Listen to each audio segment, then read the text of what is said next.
Oui, nous sommes avec Éric Coquerel, qui est un homme important de ce projet de loi de finances, puisqu'il est le président de la commission. Merci, monsieur le député, d'être avec nous, député LFI de Seine-Saint-Denis. Tout n'est qu'escroquerie, avez-vous dit dans ce budget à la tribune tout à l'heure. Quelques minutes plus tard, le Parti socialiste, lui, a parlé de la réforme des retraites, dont il avait obtenu la suspension, l'absence d'année blanche, la hausse de la prime d'activité. Tout ça, c'est de l'escroquerie à vos yeux? Ce qui est escroquerie, c'est de faire passer quelques concessions pour des victoires, alors que l'ensemble du budget, j'allais dire, les réduit quasiment à néant. Je donne un exemple. Il y a la prime d'€1 pour les étudiants. D'accord, c'est très bien, mais en même temps... repas, oui. Voilà, mais en même temps, la mission consacrée aux étudiants baisse de plusieurs centaines de millions d'euros. Il y a par exemple ces 50 € de prime d'activité. Mais en même temps, le ministère du Travail et des Solidarités subissent des coupes de plus d'1 milliard. Autrement dit, ce qui est donné un tout petit peu d'une main va être pris au centuple de l'autre. Donc c'est pour ça que je parle d'escroquerie. Et sur, par exemple, la taxation des hauts revenus, qui était soi-disant une ligne rouge des socialistes, il n'y a plus rien quasiment dans ce budget. Donc c'est pour là que c'est du faux semblant, des fausses victoires pour laisser subsister un gouvernement macroniste, et finalement on est de complices. Vous avez été accusé par Sébastien Lecornu d'empêcher la tenue correcte des débats et de permettre finalement l'adoption classique d'un budget et lui imposer aussi un 49.3. Qu'est-ce que vous dites à Sébastien Lecornu ce matin? Je trouve qu'il n'est pas très bon dans ce registre, voilà, parce que c'est un peu un registre un peu Trumpy, si vous me permettez. Il a aussi parlé de saboteur, de tireur dans le dos. C'est-à-dire que vous supportez plus les oppositions, peut-être parce que vous êtes minoritaire d'ailleurs, et donc vous les affublez de ce genre de termes. Non, personne n'a... La preuve d'ailleurs, c'est que je vous fais remarquer que c'est le gouvernement qui a interrompu l'examen du budget la semaine dernière, parce qu'on allait trop vite pour lui, qu'il n'avait pas le temps de suivre et de permettre de mettre son 49.3 à temps.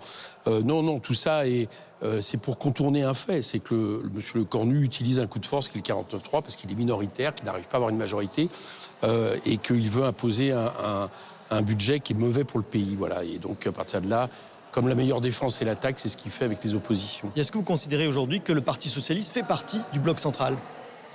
Incontestablement, en tout cas, il en est complice, parce qu'il va permettre que ce budget s'applique. C'est un budget très mauvais pour le pays, je le dis, ceux qui nous écoutent. C'est 30 milliards de coûts budgétaires.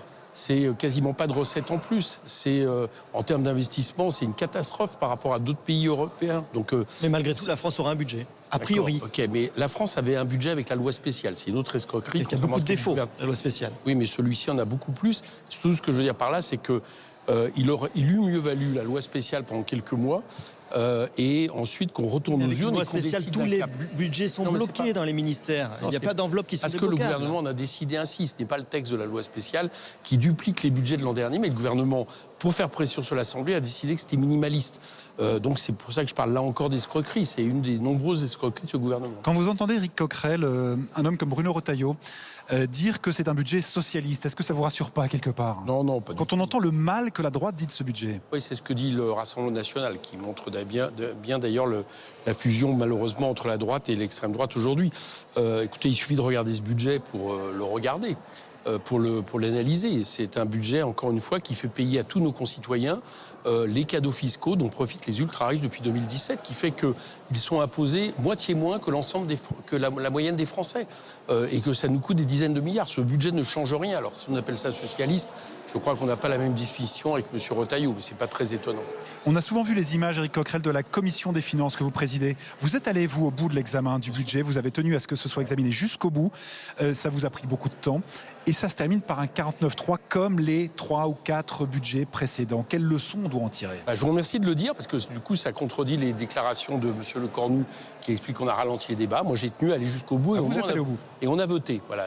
Dans la commission, on vote, à l'unanimité. D'ailleurs, on bat le budget. Voilà. Donc, les conclusions que je tire, c'est qu'on ne peut pas, et c'est peut-être le problème de fond, dans une démocratie, un gouvernement minoritaire ne peut pas avancer devant l'Assemblée avec un texte minoritaire. Ça ne devrait pas être possible. Sans doute faudrait-il à minimum, par exemple, que le vote de confiance soit obligatoire. On ne serait pas dans cette situation. Et tout ça remonte à M. Macron, qui en juillet 2024 a décidé de laisser les perdants gouverner le pays. Voilà. Et ça, c'est pas gérable. Hier soir, il y avait une émission, le Forum BFM. On a entendu beaucoup d'anonymes, de citoyens qui disaient que quand ils regardaient le spectacle à l'Assemblée, ils étaient consternés. Et encore, c'est la version soft que je vous donne. Tout est fait on peut pour comprendre. ça. Tout est fait pour ça. D'ailleurs, vous reprenez les termes. Le spectacle, ce qui est consternant, je pense. Il n'y a personne aujourd'hui. Mais d'accord, mais enfin bon, pendant les débats budgétaires, c'était pas le cas, donc faut pas non plus. Mais ce qui est consternant, c'est que nous soyons dans un régime qui permette à une personne seule de contrevenir au vote du suffrage universel et d'essayer de passer en force un budget que passer par le compromis malgré tout. Comment ? Sébastien Lecornu a malgré tout essayé de passer par le compromis. Mais quel compromis par le... Il a quand même discuté, il a échangé avec les groupes. Il a proposé à l'Assemblée de changer la couleur des murs des classes, comme je l'expliquais tout à l'heure, mais pas de regarder le fondement du budget. Son budget a été battu.